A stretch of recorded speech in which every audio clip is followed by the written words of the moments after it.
அன்பியும் YouTube இல்லந்தோறும் இறைசாட்சி, உள்ளந்தோறும் மகிழ்ச்சி. என் ஆன்மாவை ஆண்டவருக்கு முன் திறந்து காட்டினேன். தெய்வமே, அண்ணா குழந்தை பேரற்றவள். குடும்பத்தில் பல இன்னல்கள், துயரங்கள், கேலி பேச்சுக்களை சந்தித்தாள். தன் துயரத்தை கொட்டும் இடம், தன் கவலைகளுக்கு ஆறுதல் தேடும் இடம், தன்னுடைய கண்ணீரை சிந்தும் ஒரே இடம் ஆண்டவரின் ஆலயம்தான். தினமும் வந்து கதறி அழுவாள். தன் சுமை அங்கு இறக்கி வைப்பாள். ஆண்டவர் தனக்கு ஒரு ஆண் குழந்தையை தர வேண்டும் என்று, என்ன குழந்தை தனக்கு வேண்டும் என்று குறிப்பிட்டே ஜெபிப்பாள். அவளின் கண்ணீர் துளிகளுக்கு ஆண்டவர் பதிலை கொடுத்தார். அவளின் வேண்டுதல் கேட்கப்பட்டது.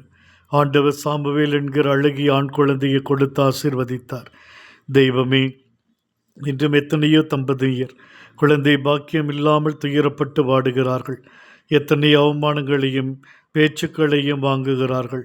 குழந்தை பேறு இல்லாமை பெண்ணுக்கு மட்டும் தான் குறை என்ற இந்த உலகம் எண்ணுகிறது.